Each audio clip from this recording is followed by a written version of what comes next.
Sisters and brothers, ladies and gentlemen, friends, neighbors, comrades, all citizens of the world, wherever you're going, wherever you've been, and wherever you're at, we welcome you to the Live from the Heartland show here on YouTube. New episodes air every Friday at 9 a.m. Central Time with individual interviews posted throughout the following week. I'm your host, Michael James, encouraging you to take the chain from the brain to get back in the people's game, because it's time to move from the lower level to the higher, from the shallower to the deeper, from the one-sided to the many, and from the abstract to the concrete. So without further ado, let's get it on. Brothers and sisters, all you citizens of the world, welcome to another edition of the Live from the Heartland show. And I am Michael James. This is our show for the week of January 17th, and many of you know that we're no longer live from the Heartland. We record a couple of days earlier. We've got two really wonderful guests coming on today. They're regulars on the show. We have our state representative, Kelly Cassidy. We'll talk about all things Illinois politics. And we have cousin Adam James, who usually appears with a sports report, but he is in the thick of things out there in the fires in California, and we thought it would be good to get a live report from him. So there's only a couple of things I'd like to call to your attention before we bring on our first guest. The first would be the passing of our longtime friend, the leader and founder of the Young Lords organization, Jose Chacha Jimenez, who passed away just a few days ago. I got to spend a lot more time with Chacha as we got older. We were both participants in a group called the Rainbow Council of Elders. And on one occasion, we met in Colorado at AIM Camp. And another time we met in New York, and then Chacha and I drove back to Chicago, stopped for a night at his family home in Cleveland, shared a lot of information about those days that I hadn't known. He was a wonderful person, a great leader, an inspiration, and there will be a memorial service soon. We'll let you know about that in advance. The other thing I want to call your attention to once again is the ongoing incarceration of Leonard Peltier, one of the leaders of the American Indian movement.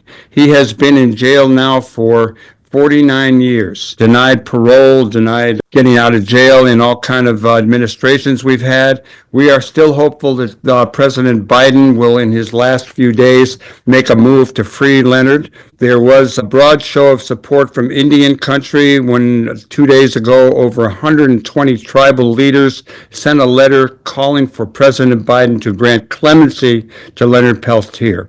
He's 80 years old, and after 49 years in the joint, he deserves to come out. Okay, all that said, we'll be right back with our first guest, the incomparable, the one and only Kelly Cassidy, the 14th District of Illinois State Representative, my state rep.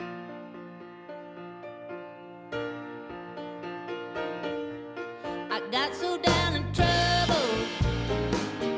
I nearly lost my head. I started waking every morning, filled with sadness, fear, and dread.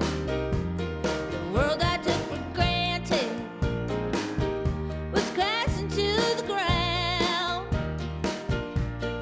and I realized I might not live long enough to ever see it turn around.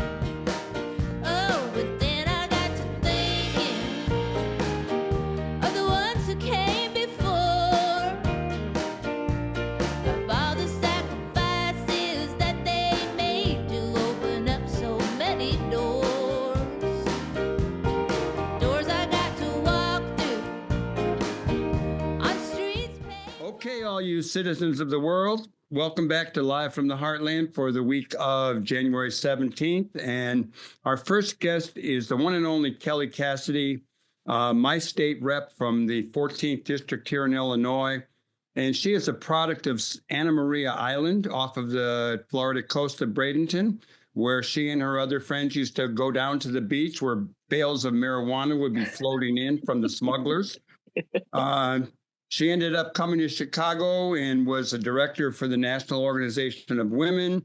She worked for state Senate President John Cullerton, and then she became our state rep. She's done a lot of other things. She's a pretty wonderful person, and she is just back from a short legislative session down in Springfield, Illinois, on January 19th, and they're going back on the 26th. I'm wondering, Kelly, to start it off, you have any good reports or negative reports of the lame duck session, so-called, that you just participated in? I know that you dealt with chronic pain, nursing homes, name changes, trans people, human composting, synthetic hemp. Take it away. Absolutely. So those are some of the highlights I was going to point out. One of the bills that I've been working on for about 4 or 5 years passed during lame duck, and it deals with sort of our overcorrection in the opioid crisis that has led to patients with chronic pain and their physicians facing, it really just boils down to harassment. Doctors get run out of practice. Patients have to, go hours out of their way to find a pharmacy that will give them their meds. And a lot of that links back to what's called the prescription monitoring program, which, there's a statewide system, and it's a national thing too, where there is a public health reason for looking at various drugs that are on the controlled substance schedule and how they're being prescribed and how much and all of that. But it had really morphed into a law enforcement fishing expedition tool. And we wanted to make sure that was not happening, because that was how they were facilitating this harassment. So we were able to take the PMP, as it's called, back to its original roots of being a public health tool, gathering data to measure trends in healthcare, and also link that to new federal guidelines about prescribing that are much more clear about the reality that there are patients who require a great deal more than a pencil pusher might think. So that bill has now gone to the governor. There's just a huge community of these patients who really kind of have to help each other find their way through. And I'm hopeful that this will give them some relief. And like I said, it was a long time coming. We passed a really good bill on nursing home retaliation tactics. And, here in our district, in our neighborhood, Michael, we really have probably the highest concentration of long-term care facilities in the state, in our district. And we hear from patients all the time who don't feel safe, who don't feel like they can speak up about their conditions. So I was really pleased to work with another constituent, Fran Tobin, who led the fight there. He would be a good person to have on to talk about what's going on in the nursing home. It's been a while since we had Fran on, but that's a great idea. Thank you. Yeah. And this was a huge win. The nursing home owners still hold a lot of sway in the Capitol. So this was a huge win for those of us who care about the people inside those facilities. What else did we have? We had a really good name change bill that's helpful to trans folks, as well as survivors of gender-based violence, trafficking, things like that. That just makes it a little bit easier to stay safe after you change your name. We still have archaic laws in place around publication of name change. And it's in many ways, and I love this for them. And, I want us to keep small local press alive, but not at the cost of people's safety. But a lot of the lifeblood of these small local papers is this mandatory advertisement stuff. And so we've really fought for a long time to pull back on that. And this bill will create an automatic bypass for people who cite safety to avoid publication. Hemp remains a thing that's just going to continue to boil in the chambers. We had lots of folks say that trying to regulate hemp-derived THC was a hasty effort. The reality is that 15 minutes after we passed the cannabis bill in 2019, we passed over the first bill regulating how we extract things from hemp that are for human consumption, regulating the level of THC that was allowed in these products, because we have such an intense regulatory and safety-based system around cannabis and THC derived from cannabis. This is now this massive loophole that has led to intoxicating products at gas stations that kids are buying and eating and going to the hospital because they're getting like a 500 milligram gummy and thinking it's just a piece of candy. Yeah. I never tried this synthetic hemp. I have no interest in altered, like the reason I like weed is because it's unadulterated. Well, let's talk a little bit briefly about weed in the state. I had a call from a friend who is supposed to get a license or has a license, and they're doing some growing, but he still has a lot of issues around the licensing. And he's African American, and we hear a lot about. I mean, I've been into a couple of cannabis stores, and it's like going to a bank with a policeman there or a guard there. You can't smell it, you can't touch it. It's pretty backward, and I know we're getting a lot of competition from Michigan for those people who like to whip across the border over the Skyway. Any thoughts on the general hemp situation or the cannabis situation and its regulation? Well, this whole thing has kind of caused a logjam on all of these things. So the desire to avoid regulation of these, synthetically derived substances has blocked all of the things that we've been trying to fix, both in the hemp space and in the cannabis space, because people just get to this point and there's no movement. Michigan, it's like a deli. There's still a lot of security to get in. I still believe in the security issues. Given that we've had people try to rent the place next door and like Ocean's 11 their way in, like that kind of stuff has happened. So I don't mind the level of security, but the issues around the sealed containers and all of that, that's archaic from the medical program where they had to be super, super prescriptive to get it passed. We had no votes to spare to pass it. But we have tried to make changes around some of those things, allowing for, continued curbside pickup, allowing patients to shop at any dispensary. So because right now there's only 60 medical dispensaries in the state. So there are people who might have an adult use dispensary right across the street from them, but they have to drive 50 miles to the closest medical dispensary. So putting that into place, relaxing some of that access stuff around like smell, touch, taste,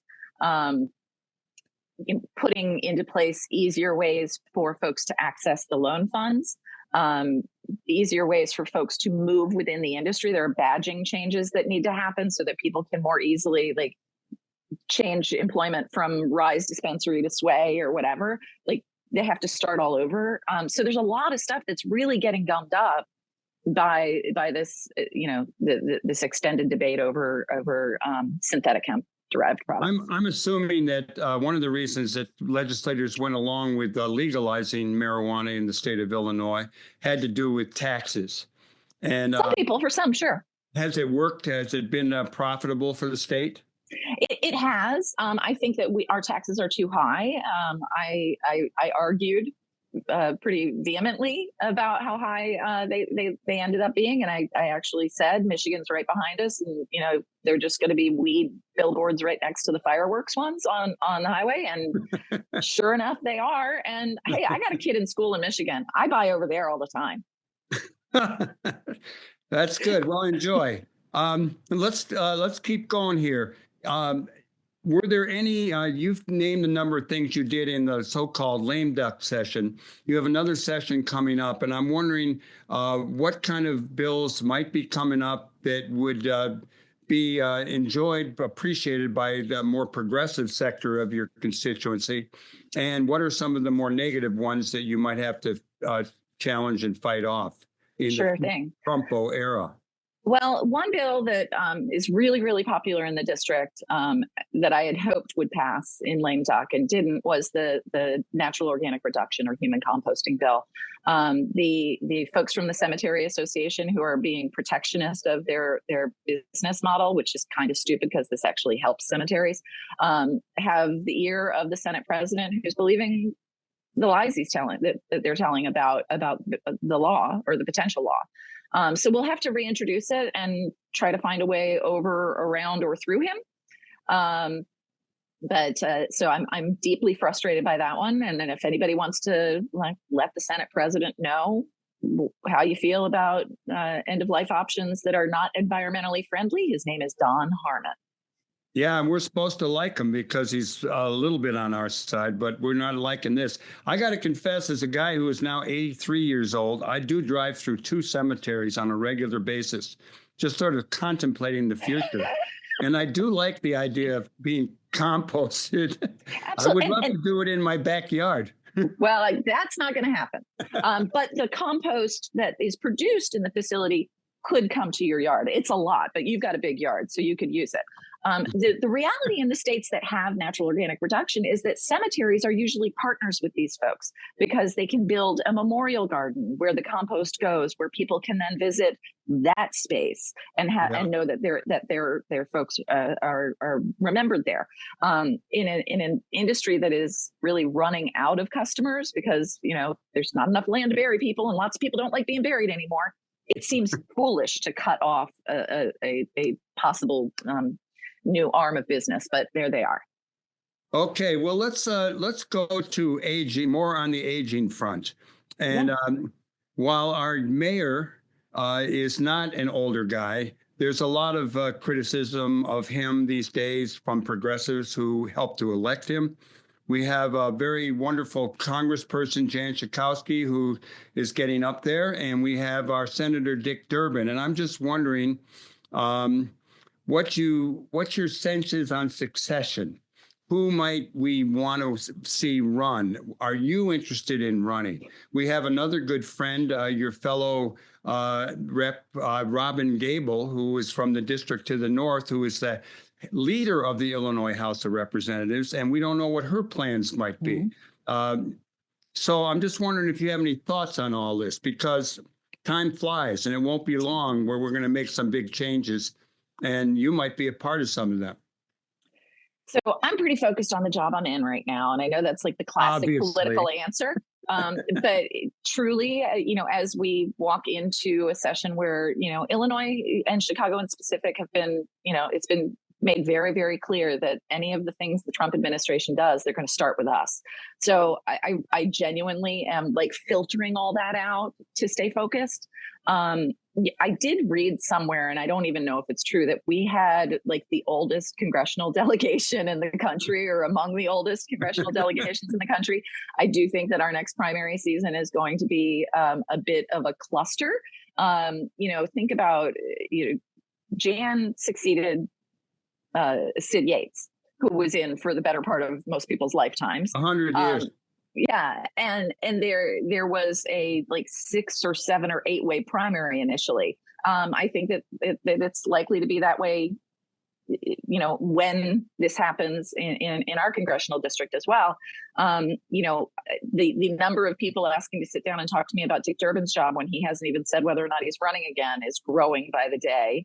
And lots of folks there are a lot of folks looking for their next move, and there are a lot of, it's like a sliding tile puzzle, right? Like who's going to run in the statewide, or any of the statewide going to run for Senate, and does that open up a statewide spot? What's going to happen at the county level? This feels like one of those moments when there's going to be a big cascade of change. Do you think the trend in Illinois will continue to be electing progressives, or are we going to shift back? I mean, we didn't do as well in the recent presidential election as we have in the past, and in Chicago too, and in fact in cities across the country. So I'm just wondering where you think that we're headed. For a long time, it looked like the progressive agenda was on the horizon. It was rising. We certainly have a lot of progressives in our city council, in our state legislature. What do you think about where we're at on the balancing of left and right? Well, I think that this session is going to show us a lot, honestly. As we move into this new administration, I do see colleagues that appear to be obeying in advance. And I'm hopeful that we can stem that tide. We had a little bit of a moderate uprising in the spring, pushing it back against the budget. We almost failed to pass the budget. It was a little bit of a clown car experience because folks weren't prepared for that. So I think that ultimately we do have a progressive majority. I think, the speaker's use of this 60 Democratic vote rule before a bill will be allowed on the board is kind of testing that stuff right now.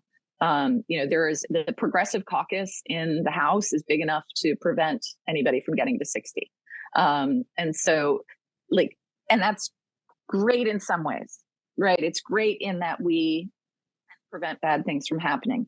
It's not great in that it does not it doesn't force us to broaden our table or our view. And ultimately, we should be hearing folks with policy concerns. Like I always say to folks now, as we're talking, like people are like, oh, we went too far with, supporting trans people, and that's why we lost the election. No, it's not true. It's fundamentally untrue. We also, though, have to recognize that sometimes we are going to have to compromise, but that's on policies, not people. And that's got to be our line. Do we need to do more to make sure that some of our colleagues in more conservative districts can defend their records? Absolutely. We should have you back on to talk about how we do that. Yeah. And we have to figure it out on the fly, frankly. Let me throw this one last thing at you because we're about to run out of time. And I read these this morning. Should Illinois counties be able to secede and join Indiana? According to the Indiana House Speaker Huston, more than 30 Illinois counties have voted to secede from the Prairie State since 2020, with many expressing frustrations with high taxes. I never heard about this issue. I've heard about in Oregon, some people wanting to move to Idaho, right wing. But you heard anything about this? Oh, yeah. I mean, this has been going on for ages. Like every year, one of the Freedom Caucus members or when they were teabaggers, like whatever the far right was calling themselves at that point, every year they would introduce a resolution seeking to secede from Illinois with various, the I-80 or whatever, like landmarks. And I was always threatening to co-sponsor and invite them to not let the door hit them where the good Lord split them. But this one's interesting in that, like, people are reading about it and go, oh my God, this could happen. First of all, it's fundamentally unconstitutional, both under Illinois and Indiana's constitutions. They can't just do that.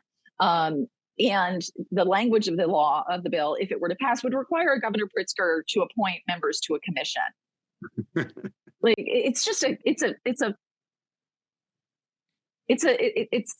a sham attention seeking thing. And I'm really sick of these people. Okay. Well, we won't spend any more time on it.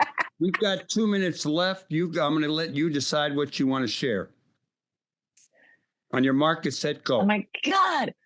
You know what? I have been really pleased to be in company with folks both here and in other parts of the district who want to be helpful in the event of the mass deportations that have been promised.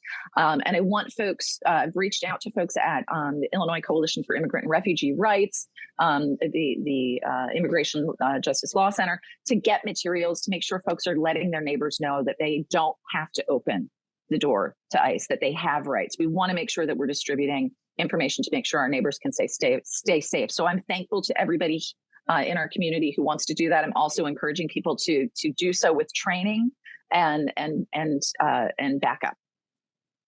Here in Rogers Park, close to you and me, there is a Protect Rogers Park group that is back in action, and you could probably find more about them if you want to look online. Kelly Cassidy, they do have a Facebook page.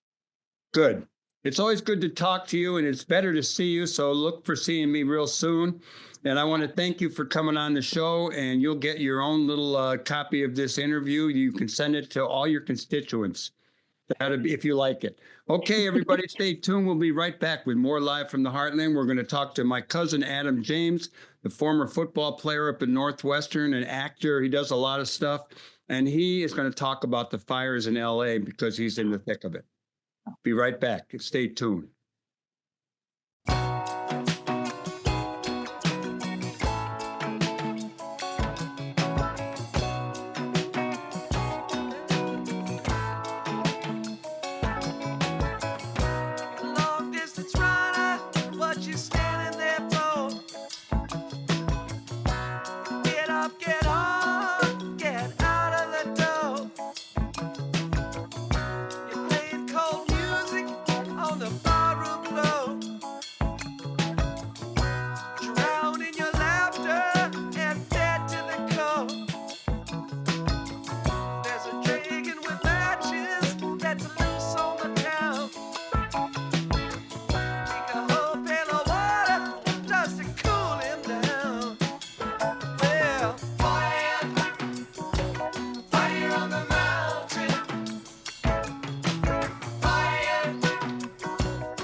Welcome back, all you citizens of the world. This is live from the Heartland for the week of January 17th. I'm Michael James.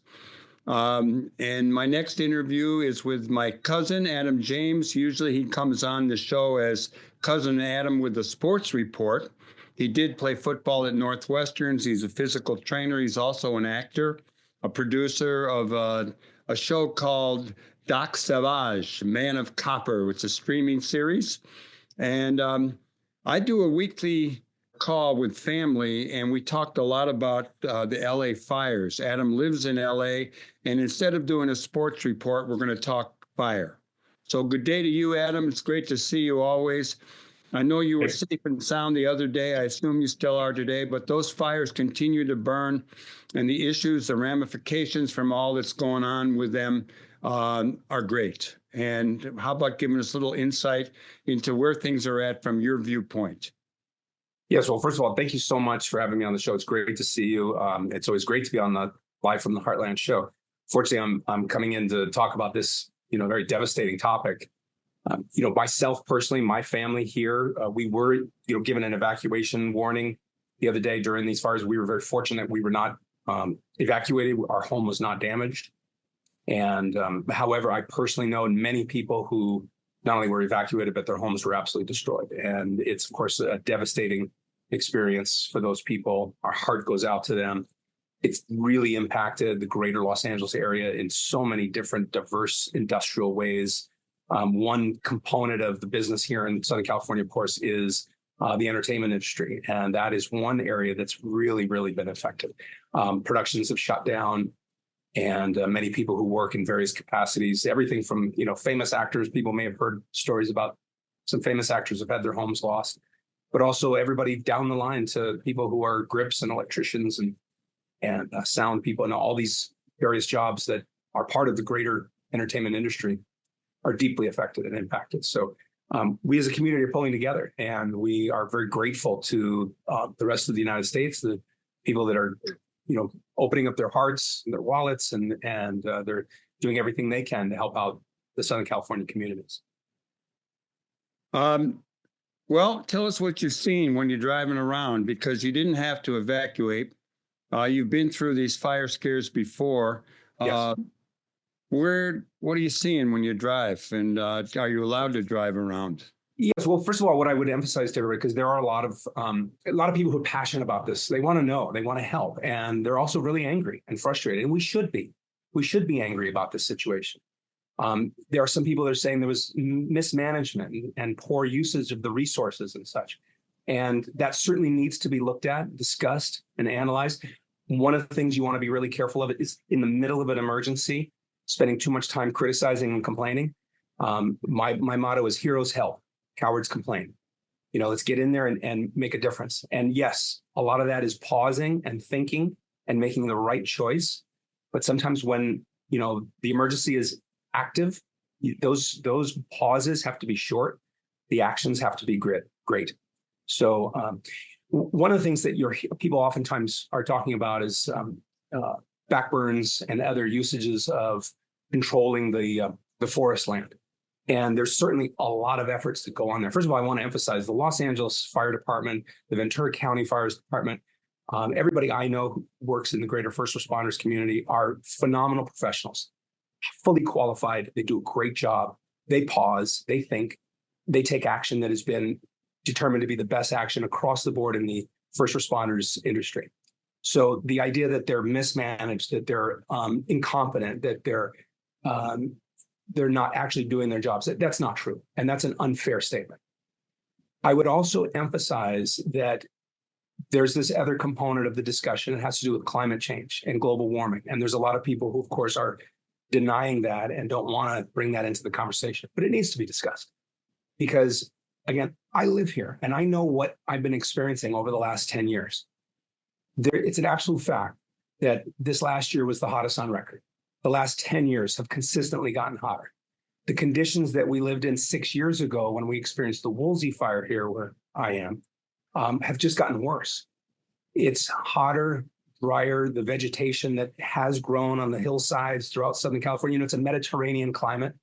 There's small shrubs and grass that grow on the hillsides all over Southern California. And when you get seasonal rain and then seasonal summer, and occasional burns happen. But when you get limited rain, almost no winter rain, and extensive long periods of extreme heat, the hillsides are covered with brush that is dried out. This has been a major factor in this particular burn, the Palisades burn, the Eaton as well. And that is extremely dry conditions, loaded with lots of vegetation that has been there for years. And, you can't just go in there and cut that back very easily. It takes a lot of money, a lot of expense. And the other condition that added to this extreme fire situation is the wind. Once the wind picks up at that level, a small spark, a mile away can cause a fire, a mile down the road. And that's basically what happened here. Multiple fires started breaking out. And again, the fire department has so many people, so many men and women that are working for them, so many fire trucks, so many fire hydrants. Could we add more? Of course. Is it understaffed? Yes. Is Los Angeles challenged with financial aspects? Yes. Every major city in our country is right now because of the pandemic. Cities were emptied. I personally work in a job where I'm working remotely now. We still haven't gone back to the office, the majority of our staff. So this is happening in major cities, and major cities have a lot of challenges. One is that there's old infrastructure. Old infrastructure needs to be maintained. That's expensive. Old infrastructure also needs to be replaced eventually, and that's a huge expense. And so those are the kind of things that cities have to make tough choices. And Los Angeles, of course, has another component. A lot of people across the country like to point the finger, complain, tell Los Angeles and the state of California, you need to do this, that, and the other thing to figure it out. And that's homelessness. No doubt about it. Homelessness is a major issue here, and more needs to be done. But there's some factors that contribute to California and Los Angeles being a haven for homelessness. One, of course, some people will point out the politics. Very open to people who are struggling to come here, get help. Another is the weather, the climate. And it's easier to be homeless in Los Angeles than it is in Chicago because you don't have to deal with that Chicago winter. Mm-hmm. Let me jump in here a little bit. Yes, sir. One of the political criticisms that keeps coming up is around Karen Bass, yes, who we've always liked as when she was in Congress. And I think she's probably she seems to be, really clear when she talks in the news. She did promise not to leave the state, but she went to Ghana and had to come back. But I think she's done a pretty good job. And the other complaint we hear a lot that gets floated around is the water pressure question. Right. And I don't think that the water pressure is something we could have, been ready with given the scale of this fire. Your thoughts on both Karen Bass and on the water pressure? Well, in the water pressure situation, I'm not an expert on that. And I've read same news stories that most of our listeners here today have. My understanding is that there was water. That, people have pointed out there was a water reservoir that was empty. That's true. But every fire first responder that I've heard who's spoken on this knowledgeably has said there was water. The problem was there were so many fires, so much demand. There was demand across the grid. There just couldn't possibly be enough water pressure because of those aspects. And then the other was the power shutoffs that were being done to prevent more fire. So yeah, that was obviously a tremendous disappointment and very concerning. God willing, that will improve with better systems analysis and adjustments as needed. With Karen Bass, I agree with what you were saying. I think that she has done a good job. I personally, I didn't vote for her, but I'm technically not in Los Angeles. That's another thing a lot of people don't understand about Los Angeles. Los Angeles is a city within a greater county. Most people think of the county of Los Angeles as LA, and the mayor of LA controls all of that. Well, she really doesn't. No. It's a city of multiple neighborhoods that all are part of the greater Los Angeles County, and then they all, work together on the city council. The city council has tremendous power in the city. And so Karen Bass is a leader in many ways.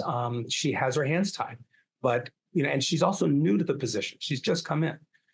So it is absolutely a failure in leadership perspective when you've made the promise not to be off duty, away from where the action is going to happen and then have action happen. That looks bad. Yeah. And she had made that promise. So, that was a big mistake. But I feel that she's handled it well in regards to her response, getting back here as soon as possible, being in touch with everybody about that. Adam, let's go into some more ramifications of this. Normally you come on and you talk sports in Yes. great detail. What about sports? We have games canceled. Yes. And we do have, I think I want to address the implication for the Olympics, which are Correct. scheduled for Los Angeles. Great segue. Thank you so much. In the sporting world, obviously, many people will be aware that the Los Angeles Rams were scheduled to play a home game on Monday night.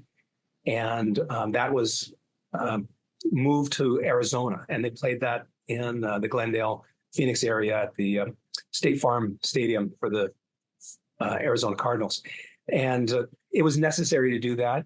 If you think about it from the standpoint of the first responders' resources, to have police and fire and EMTs all stationed at the stadium, because, it's a large gathering of people when there's fires raging, they needed to, prioritize all those resources. It was tough for the fans to not be in the stadium, being able to cheer on their team and experience that. Some fans, of course, went to Arizona to be there, but that is a disappointment for some of the fans. But gosh, you got to do what you got to do in an emergency like this. And so the Rams obviously went and played great. For those of you who are fans of the football, NFL, and are aware of that, the Rams played a great game, beat the Minnesota Vikings. They go on now to Philadelphia to play the Eagles, and the Los Angeles, community is definitely galvanized by their success. The Lakers and the Clippers both postponed games after the fires broke out, and then just recently played their first home game since the fires. Many of those people were deeply affected, and people have heard stories about them. The coach of the Los Angeles Lakers, his name is JJ Redick. His home was in Pacific Palisades. His home was completely destroyed, and he's talked openly about it since the fires and what that experience is like. And also, again, going back to the entertainment industry as a whole is going to be going through kind of similar things that the sports world is, and that is doing everything we can to support each other, support this greater community. Then the other thing you mentioned was the Olympics, and the Olympics tie into both the entertainment industry and to sports. And It's obviously a huge part of what's coming for Los Angeles. It's going to be a really great thing for LA and for our country. And this will be something that, coming off of these horrific wildfires, will hopefully help us build back better and stronger and faster because of the coming Olympics and the infrastructure investments that will happen there, as well as the people who come during Olympics who invigorate the city and participate in activities and go back to their home countries and home cities and tell everybody how wonderful LA is. And then people come. Hopefully that'll be their experience. Well, why don't you talk a little bit about people's love of LA? It's always been, as a kid for me, into hot rod cars. Los Angeles was the home of the National Hot Rod Association. And, I haven't ever spent a lot of time in LA. I've been there a few times, but people love it, and it's like deep in our entertainment. It's deep in our kind of image of America. Yes. And the resiliency of people there. You've talked about what the implications are for sports, for the Olympics, for the film industry. And I know the film industry is already challenged with cities around the country, so offering better deals than LA or Chicago or that kind of thing. What about the spirit of the people? Well, I'm so glad you asked that. No doubt about Los Angeles and California are one of the great things about America. And if you love America, then you love Los Angeles and you love California. You think about some of the great people that have come from Los Angeles. There's a lot of people right now who really love this conservative image. To them, that's America. Well, John Wayne is from Los Angeles. He's from Southern California. John Wayne is a Californian. Jackie Robinson is a Californian. Jackie Robinson grew up here, went to school here, and then he changed the world. So there's so many great people from Los Angeles who have had a huge impact on this world and our country. And so as LA is going through these challenges, this is the time where, first of all, we're strong. We're going to come back stronger than ever. Los Angeles will, California will, America will. It's also really important for us to stand together. Of course, again, there's a lot of criticism. And I said that to a friend the other day who posted something. Heroes help, cowards complain and criticize. United we stand. This is the time to come together and really help each other. So that's kind of my... Are you seeing a lot of criticisms, a lot of kind of right-wing stuff around it? Well, of course, yes. Now, I personally don't have a lot of friends who fall into that community. I do have some, but most of the people that I'm connected with, that I work with, they don't have that same mindset. But there are definitely people that do, and there are a lot of people who are caught up in some of the stories that are being promoted. And I had somebody the other day literally send me a nice letter, really nice email, thinking of you, wishing you all the best. Gosh. And then they said, I saw the photo of the Hollywood sign burning. Oh my God. And I was like, they didn't burn. That's a false image. It's just an example of how in today's society, we're oftentimes moving so quickly with such a short attention span focus that we can literally have something put in front of us where we just accept it. We accept it as fact, we accept it as truth, we accept it as real. And we really need to live a life at a little bit slower pace of pausing and thinking. It's one of the things that I've shared with people about an emergency. I was actually taught a really great emergency strategy. No matter what is happening to you in your life, you experience an emergency, an earthquake, a fire, somebody having a seizure. Remember these 3 steps. Number 1, stay calm. Number 2, evaluate the situation or assess the situation. And number 3, take action. In the work that I've done as a manager for different teams, this is part of our safety training program. More important than anything else, I drill that into their head. I will say to them, number 1, what do you do in an emergency? And everybody's response is stay calm. And then evaluate the situation and then take action. Well, let me talk a little bit more about the importance of friends, family, and neighbors, because you and I do get to see each other every week with a group of our family. And it's been a pretty wonderful experience. It started during COVID. But you were talking about the value of relationships. And can you expand upon that a little bit and talk about how that might apply to LA? Yes. Okay. So wonderful. So first of all, just for those of you who are listening today, my family and I, what happened was when the pandemic hit, my father was living by himself at that time. My mother had passed away. And so we were very concerned about him. The pandemic was causing people to be, isolated. So he and I started Zooming together. And he said, well, we got to do this with others. And David James, my father, is a really sharp guy. So he quickly organized a Zoom session for family. Shortly after that, he was pulled into his alumni association and would put on an alumni association event with Zoom, kind of guy he is. But we started doing this every Sunday. And it's one of the good things that has come out of a horrible thing. For our little family, we've been doing this regular Zoom every Sunday, and it's really brought us much closer together. We're much more connected. We know what each other is doing, and that's a wonderful thing. So as we go through these emergencies, as people go through these disasters, it's so important to be connected, to reach out to family and friends, even just to say, hi, how are you doing? I want to see how check in on you. I also will emphasize that while Zoom is wonderful, and phone calls are great, and emails and texts, can get a message across. There's nothing like talking directly to somebody. What we really need is to see open eyes and hear clearly with our ears and to speak directly to people.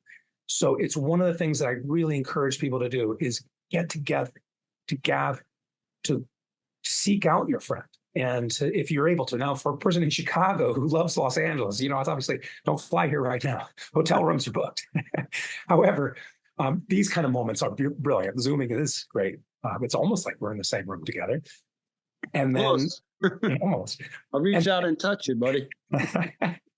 And then for those people that are here in California, if you can, spend a moment to volunteer, to go down to these areas that have been ravaged, to try to donate items, and even just to go in and volunteer for a few hours with the cleanup efforts. Also, be sure to, it's obviously smart, check with the local government agencies to see where your presence is most needed and where your presence is most not welcome at the moment.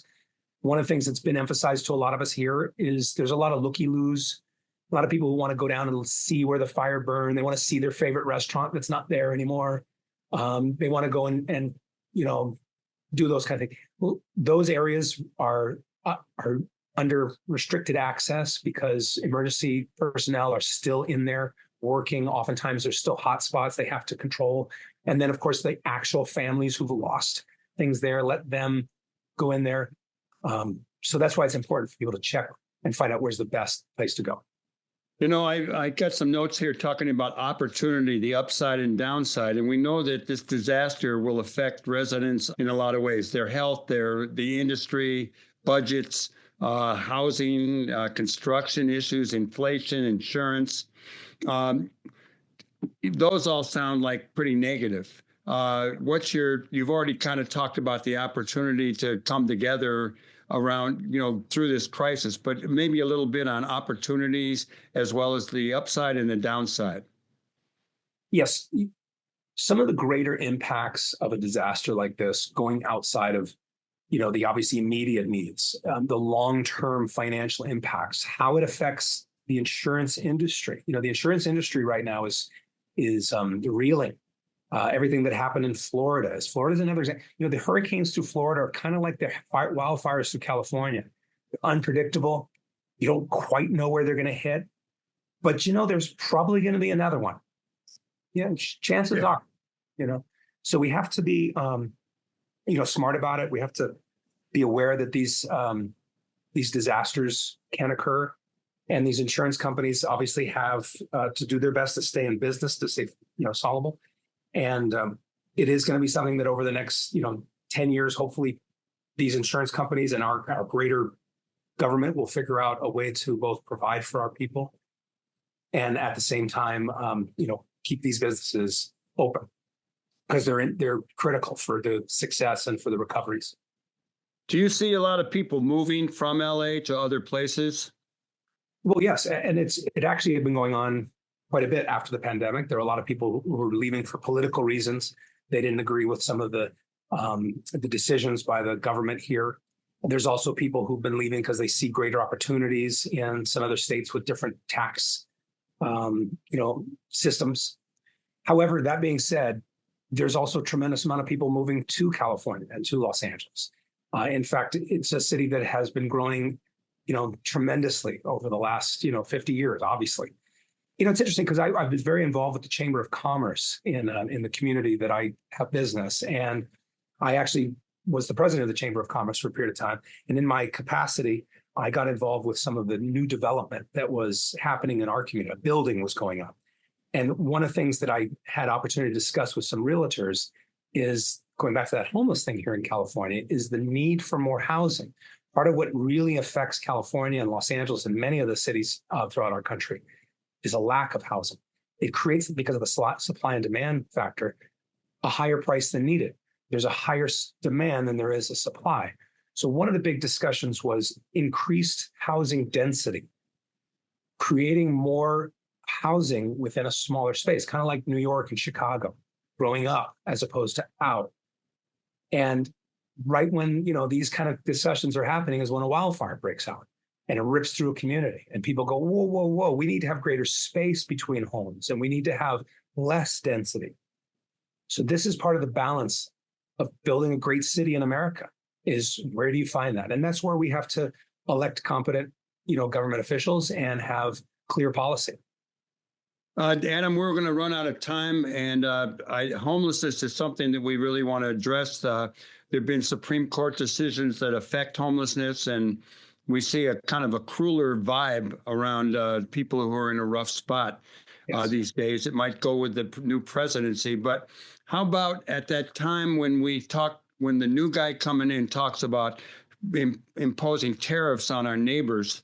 How about a little bit of a shout out to the Canadian and Mexican fire departments who sent their people here to help out the people of LA in a country that used to belong to Mexico and we took? Yes. I'm a big believer in capitalism. I really do love our country and our systems. I do feel, though, that two areas that we really have to think hard about is housing and healthcare. Housing and healthcare are two things that, because of the supply and demand, there will always be a massive demand. And can we supply enough? These are two areas that maybe we as a society have to step in to make sure that people are provided with homes and health. Adam, it's great to see you. I'll probably try to convince you to become a socialist. I'll continue in my endeavor. And we'll look forward to seeing you again soon with another sports report and maybe an update on LA. All of you who have been listening to this, do what you can to help out the situation, not only in LA, but around the world. We got a lot to deal with, and the times are challenging for those of us who have love and respect and care about others. Okay. I want to thank everybody who made this show possible. I want to thank our guests, Kelly Cassidy, the state rep in Illinois for the 14th district. I want to thank cousin Adam James, usually a sports reporter, but now a fire reporter. I want to thank Katie Hogan, Tom Clark, and Lynn Orman, as well as our engineer, Hal James. We encourage you all to do good in the world. All the good that you do, that I do, that we do together makes a big difference. All power to the people. See you next week.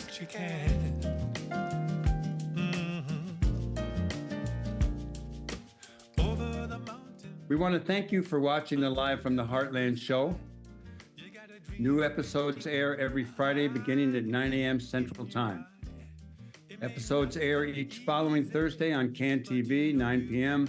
in Sweet Home Chicago on Channel 21 or streaming everywhere else at cantv.org. Audio episodes go live on WLUW each Saturday, 9 a.m.